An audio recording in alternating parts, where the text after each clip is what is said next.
जनपद संभल में कल जो दुर्भाग्यपूर्ण इंसिडेंट हुआ जिसमें कुछ लोगों द्वारा भीड़ को उकसा के उनको काफ़ी समय से भीड़ को मोबिलाइज किया जा रहा था, भीड़ को चार्ज किया जा रहा था।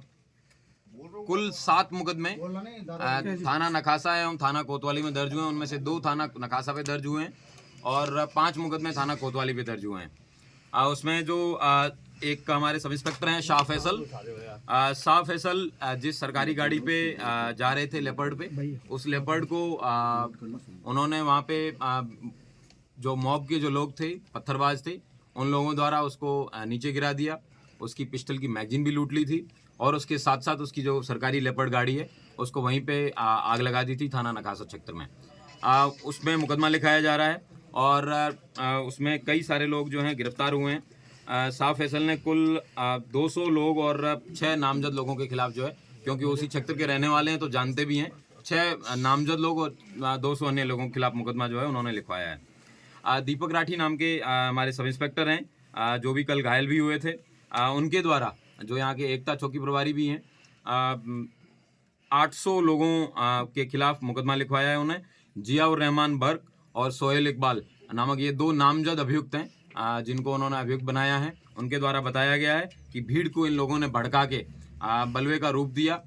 यह उल्लेखनीय है कि जियाउर रहमान बर्क को 168 BNSS का नोटिस जनपद संभल की थाना कोतवाली पुलिस द्वारा भी पूर्व में दिया गया था। उनके द्वारा पूर्व में भी भड़काऊ भाषण दिए गए थे।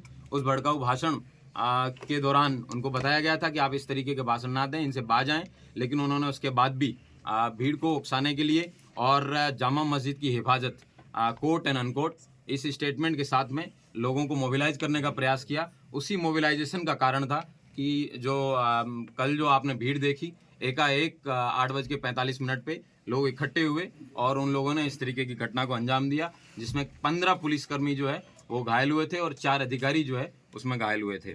हमारे SDM रमेश बाबू उनके जो है पत्थरबाजी की वजह से उनको पाँव में फ्रैक्चर आया था। उन्होंने 800 बलवाइयों के ऊपर जो है मुकदमा लिखवाया है। CO संभल उनके द्वारा उनके पाँव में गोली भी लगी थी। उनको DM महोदय द्वारा एक कमेटी जिसमें SDM संभल, EO संभल, CO संभल, इन तीनों लोगों की कमेटी बनाई गई थी। उस कमेटी में बताया गया था कि सर्वे कंडक्ट कराने का, पीसफुल सर्वे कंडक्ट कराने की जिम्मेवारी इनकी है। ये जब मस्जिद के पास में जब बलवाई जो है वो आगे बढ़ के उस सर्वे को रोकने का प्रयास कर रहे थे, तब इनके द्वारा भीड़ को मना किया गया, उनको ललकारा गया कि आप अपने अपने गंतव्य वापस चले जाइए। धारा 163 जो कि पहले 144 के नाम से जानी जाती थी वो लगी हुई है, लेकिन उसके बावजूद इसमें फिर भीड़ की तरफ से फायर आया और वो CO साहब के पाँव में भी लगा। CO साहब को बाद में अस्पताल ले जाया गया, उनका ट्रीटमेंट करवाया गया है। उनके द्वारा जो पाँव में गोली लगी और भीड़ द्वारा मस्जिद में जाने के प्रयास पे उनके द्वारा जो है करीबन 700-800 अज्ञात लोगों के खिलाफ मुकदमा लिखवाया गया है। चौकी प्रभारी एकता द्वारा जो पूर्व में जो हमने बताया था वो एक अलग मुकदमा, और एक संजीव कुमार नामक व्यक्ति द्वारा उन्होंने भी मैगजीन और TSM जो टीयर स्मोक ग्रेनेड है उनकी जो लूट का मुकदमा है वो भी लिखवाया गया है। और मेरे PRO जिनके पाँव में नखासा थाना क्षेत्र में जो मैं और DM साहब जब जा रहे थे, हमारे ऊपर जब ईंट से वहाँ पे एक घर की 2 महिलाओं ने ईंटें दागी और उनके घर के बगल से वहाँ से जब फायर आया, PRO साहब के पाँव में गोली लगी थी। PRO साहब का भी ट्रीटमेंट करवाया गया है। उनके द्वारा 150 लोगों के खिलाफ थाना नखासा में मुकदमा पंजीकृत कराया गया है। वर्तमान में 22 लोग थाना कोतवाली से और थाना नखासा से 3 लोग हैं वो जेल जा रहे हैं। कुल 25 लोग अभियुक्तों को अभी तक गिरफ्तार किया गया है। ड्रोन के फुटेज की स्टडी कर ली गई है। उनके छोटे छोटे पासपोर्ट साइज फ़ोटोज़ बनवाए जा रहे हैं और उनको सर्कुलेट किया जाएगा, और जो लोग उनको बताएंगे उनको उचित इनाम भी दिया जाएगा, जो इन लोगों के बारे में सूचना देंगे कि ये दंगाई और बलवाई कौन थे। और सारे CCTV फुटेज हैं उनको भी कलेक्ट कर लिया गया है और मैं उम्मीद करता हूं कि इस धरपकड़ में जल्दी जो भी नामजद अभियुक्त हैं और जो भी अन्य अभियुक्त हैं उन सब लोगों को गिरफ्तार किया जाएगा और उनके खिलाफ जो विधिक कार्रवाई है वो सुनिश्चित की जाएगी। जनपद संभल में कल दोपहर के बाद से एकदम अच्छे से शांतिपूर्वक तरीके से लोग अपना जीवन यापन कर रहे हैं। आज सोमवार को दुकानें भी बंदी है वैसे संभल में, लेकिन फिर भी उसके बावजूद लोगों ने अपनी दुकानें खोली है और इंटरनेट बैन है। वो इंटरनेट बैन जो है वो कल भी कंटिन्यू रहने के लिए मैंने डीएम महोदय से रिक्वेस्ट किया है। मैं उम्मीद करता हूँ कि शांति व्यवस्था है वो इसी तरह कायम रहेगी। जिया उर रहमान पुत्र ममलूक उर रहमान, ये यहाँ के निवासी हैं, थाना नकासा क्षेत्र के रहने वाले हैं। सर पीएम रिपोर्ट में क्या पुष्टि हुई है, इत्यादि मिला है उन लोगों से, मृतकों से? पीएम रिपोर्ट विवेचना का विषय है, ये विवेचक का प्रेरोगेटिव है, इसके बारे में मैं कोई कमेंट नहीं करना चाहूंगा। ये विवेचना पे समय आने पे आपको बता दिया जाएगा। सर टोटल कितने मुकदमा में टोटल कितने नामजद हैं और कितने अज्ञात हैं? कल जब फोरेंसिक टीम द्वारा मौके पे कल देर रात्रि जब सब लोग चले गए थे, इस तरीके के वेपन उनके वहां से घटना स्थल पे जहाँ पे कई सारे चप्पल जूते पड़े थे उनके बीच में ये भी बरामद हुआ हैं कि आप भीड़ के जो बलवाई थे, पत्थरबाज थे, उनका क्या मकसद था, उनका क्या उद्देश्य था। पुलिस वालों के पांव में गोली लगी है और इस तरीके की ये जो है जो उनका जो उद्देश्य था, लेकिन हमारी पुलिस ने और प्रशासन ने साथ में कंधे से कंधा मिला के एक बहुत अच्छे सूझबूझ से इस जो पत्थरबाजों की मंशा थी उसको कंप्लीट नहीं होने दिया। उनकी इच्छानुसार उन्होंने सर्वे को रोकने का भरपूर प्रयास किया। सर्वे शांतिपूर्ण कंप्लीट हुआ, जो कि माननीय न्यायालय के आदेश के अनुसार हो रहा था, और मैं उम्मीद करता हूं कि आगे भी है शांति व्यवस्था कायम रहेगी और सभी पत्थरबाजों को आइडेंटिफाई किया जाएगा और जितने भी लोगों के खिलाफ मुकदमा लिखा गया है उन सब लोगों को गिरफ्तार करके जेल भेजा जाएगा। सर कुल टोटल कितने नामजद कितने और अज्ञात कितने सर टोटल? सर कई जगह 700, कई जगह 800, जितने भी बलवाई हैं, दंगाई हैं, उन सबको पहचान में लाया जाएगा और उन सबको गिरफ्तार करके का आपने नामजद, ये कल की हिंसा में उनका नाम आया पूर्व में दिए गए बयान पर, क्योंकि कल वो बैंगलोर में थे जो सांसद है। किसी भी व्यक्ति का किसी भी जगह पे होने से उसका कोई उद्देश्य नहीं होता है। उनके द्वारा जो दिए गए पूर्व में दिए गए बयान थे और 168 बीएनएस का उनको बीएनएसएस का नोटिस उनको भी तामील कराया गया था। उनके पिताजी को जो ममलूक उर रहमान है उनको 10 लाख के मुचलके से पाबंद भी करवाया गया था। इस तरीके के इन लोगों के द्वारा बार बार समय समय पर बयानबाजी की जा रही थी, जिससे लोगों को है समय समय पर भड़काया जा रहा था। टोटल कितनी मौतें हुई हैं सर अब तक?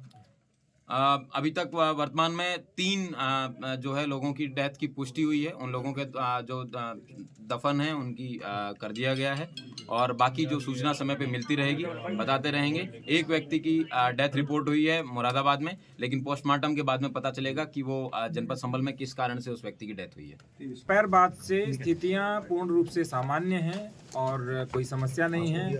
रात को 2:30 बजे भी हमारे द्वारा गश्त की गई थी, पूरी टीम ऑन ग्राउंड है, तो किसी प्रकार की कोई समस्या अभी नहीं है। मोबाइल वाला नहीं मान रहा है। सर क्या और भी अभी धरपकड़ की जा रही है, छापेमारी हो रही है, कितने लोगों को और 21 लोगों के अलावा डिटेन किया जा रहा है सर? कल हमारे यहाँ जो डीआईओ हैं उनके माध्यम से कुछ फुटेज भी जारी किए गए, जो यहाँ के जो मानिंद लोग थे उनके माध्यम से दिए गए। कुछ ड्रोन की फोटोग्राफी है और कुछ कैमरा की फोटोग्राफी जो हमारे द्वारा ली गई थी वो भी जारी किए गए थे। उसमें आप स्पष्ट देख सकते हैं कि सैकड़ों की संख्या में हैं जो बलवाई हैं, दंगाई हैं, उन सभी को आइडेंटिफाई किया जा रहा है और 100% लोगों को जेल भेजा जाएगा, उन पर कार्रवाई की जाएगी, क्योंकि उन्होंने बलवा कराने का प्रयास किया था। नाबालिग जो लोग हैं, बच्चे हैं, उनकी संख्या काफी ज्यादा है, तो पत्थरबाजी में शामिल थे, उसको लेकर आप लोग क्या संज्ञान ले रहे हैं? काफी सीरियस मैटर ऑफ कंसर्न है सर। जो एडल्ट नहीं है वो भी शामिल थे, 15-16 साल के बच्चे, 10 साल के बच्चे। ये जो जुवेनाइल जस्टिस होम होते हैं उसमें उनको भेजा जाएगा, क्योंकि 18 वर्ष से कम आयु के बच्चों को वहीं भेजा जाता है ताकि उनमें सुधार हो। सर क्या ऐसी भी आशंका थी आप लोगों को कि ये जो बलवाई थे ये भीड़ हिंदू एरिया में भी जा सकती थी, इसलिए आप लोगों ने पूरा घेर लिया था? 19 नवंबर को सब शांतिपूर्ण तरीके से संपन्न हुआ। उसके बाद जुम्मे के नमाज के दिन भी हमारी पुलिस व्यवस्था थी, इतनी ही शांति से संपन्न हुआ। और मैं कहूँगा कि कल भी 10 बजे तक पूर्ण शांति थी। हल्की पत्थरबाजी थी, हल्का बल प्रयोग था, सब कुछ हो चुका था। लेकिन जैसे ही ये अनाउंसमेंट हुआ कि सर्वे कंप्लीट हो चुका है, बहुत अच्छे से सर्वे हो चुका है, उसके बाद अचानक से पत्थर शुरू हो गए थे और उसके बाद सब कुछ सर स्टार्ट। इस मामले में क्या लार्जर कॉन्स्पिरेसी सामने आई है, क्योंकि जिस तरीके से सुनियोजित तरीके से 3 रास्तों से लोग निकल कर आए थे, क्या उनका मकसद था कि सिर्फ मस्जिद के इलाके में नहीं बल्कि शहर के अन्य हिस्सों में भी हिंसा की आग को पहुंचाना उनका मकसद था? और ये हमारी- हैंडमेड हथियार जिस तरीके से थे, तो क्या पहले से तैयारी करके उनको बनाया गया था कहीं एक जगह, ऐसी कोई जगह आइडेंटिफाई हुई है? हमें जो अभी प्रतीति हुई है प्राइमा फेसी, वो ये लग रहा है कि रातों रात इसका हो सकता है प्लानिंग किया गया हो, और बाकी डिटेल जब इन्वेस्टिगेशन होगा उसके बाद पता चलेगा। क्योंकि जब आपस में इतनी पत्थरबाजी की, इन्होंने अपने ही लोगों के ऊपर पत्थरबाजी की, गोली चलाई और हथियार का जो प्रयोग कर रहे थे, इस बात का प्रतीक था कि मे भी आपस में भी इनके अंदर कुछ न कुछ रहा हो। सर कुछ घरों से भी वेपन रिकवर हुए? घरों से भी कुछ वेपन रिकवर हुए हैं और वो सारा रिपोर्ट के अंदर है, वो आपको मिल जाएगा तो पता लगेगा। सर एक सवाल बाहरी लोग भी थे क्या? कुछ इस तरह के क्लू मिले कि बाहर से बड़ी संख्या में लोग आए थे? बहुत बाहर से तो मैं नहीं कहूंगा, लेकिन 10-15 किलोमीटर के एरिया से लोगों को बुलाया गया था। बाहरियों पर भी पाबंदी है सर पूरी? अगर आप नंबर बता पाए जो डिटेन किए हैं।